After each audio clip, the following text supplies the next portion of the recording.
America और Iran के बीच तनाव सातवें आसमान पर था और पूरी दुनिया की नजरें इन दोनों देशों की अगली चाल पर टिकी थीं। वॉशिंगटन में बैठे रणनीतिकार और तेहरान के कड़े तेवर, इस बीच एक ऐसा देश भी था जो इस आग में अपनी रोटियां सेंकने की कोशिश कर रहा था। नाम है पाकिस्तान। अप्रैल 2026 के उन शुरुआती दिनों में पाकिस्तान खुद को एक बहुत बड़ा इंटरनेशनल प्लेयर साबित करने पर तुला था। उसे लग रहा था कि वो अमेरिका और ईरान के बीच मध्यस्थ यानी मीडिएटर बनकर दुनिया में अपनी साख बचा लेगा और शायद इसी बहाने उसे कुछ डॉलर्स की भीख भी मिल जाएगी। लेकिन नियति को कुछ और ही मंजूर था। जिस वक्त पाकिस्तान के हुक्मरान दुनिया को शांति का पाठ पढ़ा रहे थे, ठीक उसी वक्त उनके अपने ही घर में एक ऐसा तूफान खड़ा हो गया जिसने उनकी पूरी सेना की नींद उड़ा दी। क्या कोई देश अपनी इज्जत बचाने के चक्कर में अपना वजूद दांव पर लगा सकता है? और क्या पाकिस्तान का ये मीडिएटर कार्ड उसे ले डूबा? ईरान और अमेरिका के बीच चल रही तनातनी में पाकिस्तान एक बेमतलब का बिचौलिया बना फिर रहा था। शहबाज शरीफ और उनकी फौज को लगा था कि वो व्हाइट हाउस और तेहरान के बीच पुल का काम करेंगे, लेकिन वो ये भूल गए कि जब अपना घर शीशे का हो तो दूसरों के झगड़ों में पत्थर नहीं फेंकते। 15 अप्रैल 2026 से 25 अप्रैल 2026 के बीच जो हुआ, उसने दुनिया को यह दिखा दिया कि पाकिस्तान की फौज सिर्फ कागजों पर शेर है। बलूचिस्तान के पहाड़ों और रेगिस्तानों से उठी विद्रोह की आग ने पाकिस्तान के उन सभी दावों को खाक कर दिया जिसमें वो खुद को सुरक्षित और मजबूत बताता था। बलूच लिबरेशन आर्मी यानी BLA ने महज 10 दिनों के अंदर पाकिस्तान के गुरूर को जमीन पर पटक दिया। ये कोई मामूली झड़प नहीं थी, बल्कि एक ऐसी रणनीति थी जिसने पाकिस्तान की सुरक्षा एजेंसियों के होश फाख्ता कर दिए। पाकिस्तान की हालत इस समय ऐसी है कि वो दुनिया के सामने तो पीस मेकर बनने का ढोंग कर रहा है, लेकिन अंदर ही अंदर उसकी जमीन खिसकती जा रही है। बलूचिस्तान में 10 दिनों के अंदर एक के बाद एक 27 बड़े धमाके और ऑपरेशन हुए। ये आंकड़ा सुनकर किसी के भी रोंगटे खड़े हो सकते हैं। पाकिस्तान की सेना, जो खुद को दुनिया की ताकतवर फौजों में गिनती है, उसे बलूच लड़ाकों ने बुरी तरह धूल चटा दी।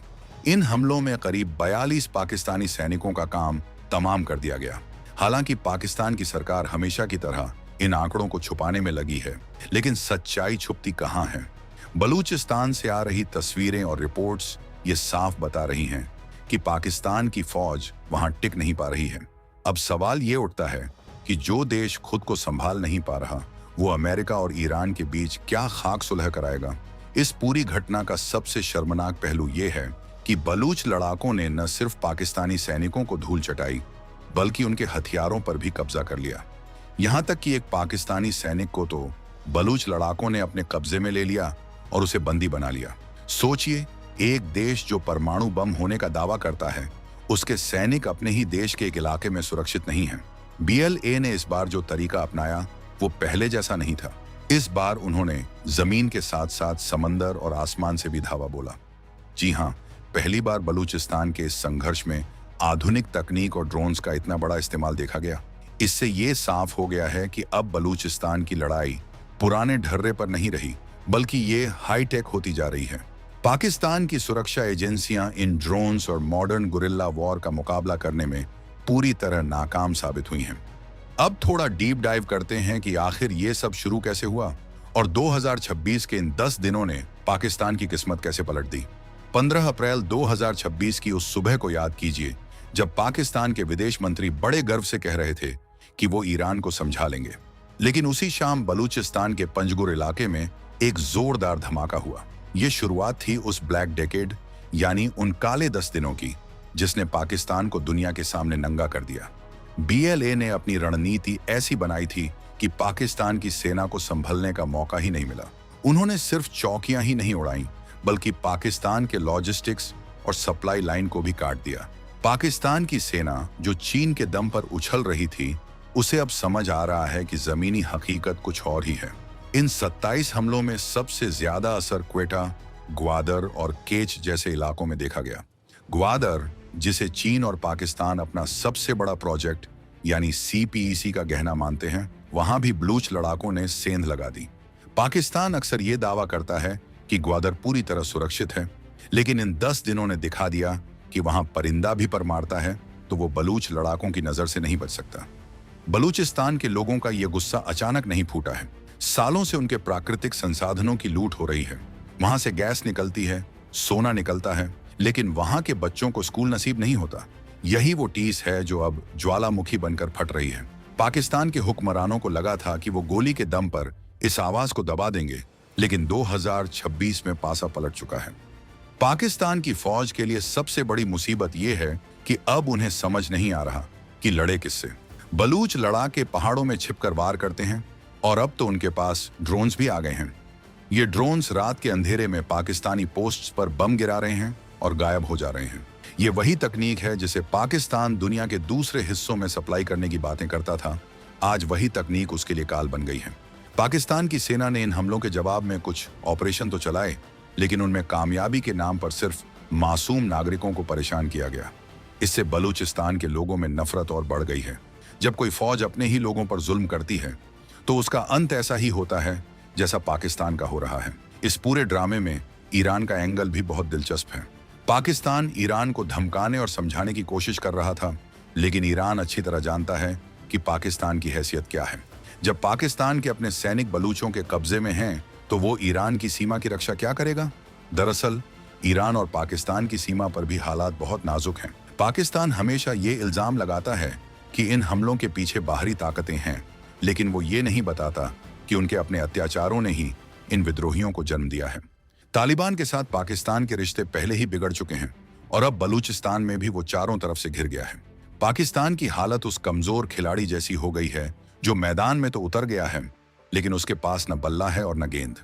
पाकिस्तान की सुरक्षा एजेंसियों के लिए चुनौती सिर्फ जमीन पर नहीं बल्कि समंदर में भी बढ़ गई है।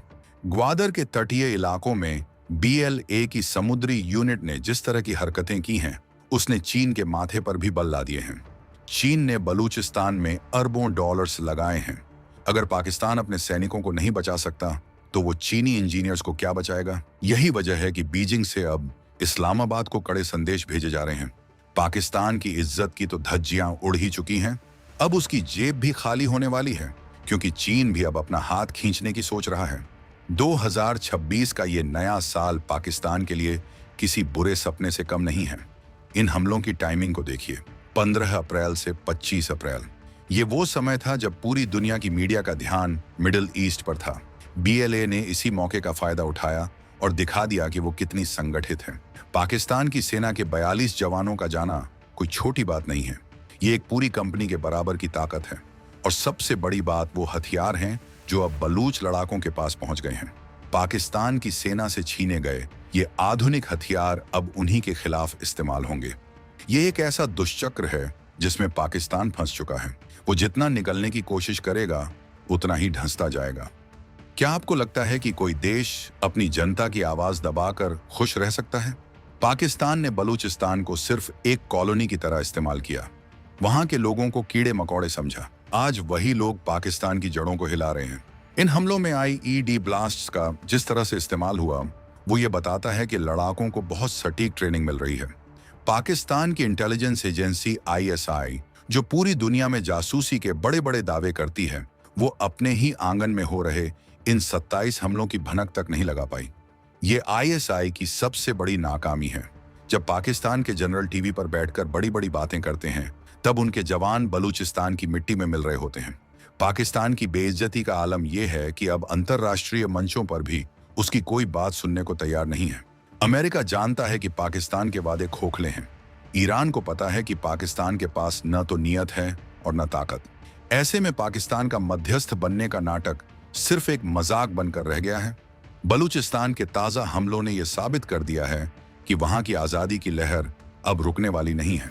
2026 की शुरुआत में भी हमले हुए थे, लेकिन अप्रैल के इन 10 दिनों ने रिकॉर्ड तोड़ दिया। स्कूल हों, पुलिस स्टेशन हों या सरकारी दफ्तर, पाकिस्तानी झंडा हर जगह से उखाड़ फेंका जा रहा है। ये जोश और ये आक्रामकता बता रही है कि आने वाले समय में पाकिस्तान का नक्शा बदल सकता है। सोचिए, उस सैनिक पर क्या बीत रही होगी जिसे BLA ने पकड़ लिया है, और उन परिवारों का क्या जिनके बेटे पाकिस्तान की गलत नीतियों की वजह से अपनी जान गंवा रहे हैं। पाकिस्तान की सरकार के पास इन सवालों का कोई जवाब नहीं है। वो बस बाहरी हाथ का रोना रो सकते हैं, लेकिन हकीकत ये है कि बलूचिस्तान का हर पत्थर अब पाकिस्तान के खिलाफ खड़ा हो गया है। वहां की महिलाएं, वहां के नौजवान अब सड़कों पर हैं। ये कोई छोटा मोटा आंदोलन नहीं है, ये एक मुकम्मल क्रांति की आहट है। पाकिस्तान की फौज को अब अपनी बैरकों में छिपना पड़ रहा है। ड्रोन तकनीक ने तो उनकी रातों की नींद और हराम कर दी है।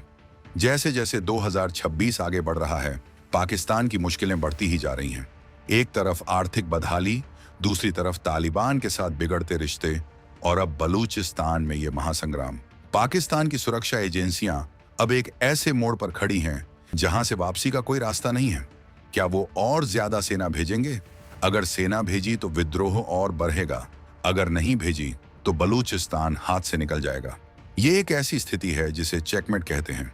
पाकिस्तान की हर चाल उल्टी पड़ रही है। अमेरिका और ईरान के बीच मध्यस्थता करने निकले थे और खुद अपनी जमीन पर अपाहिज होकर रह गए।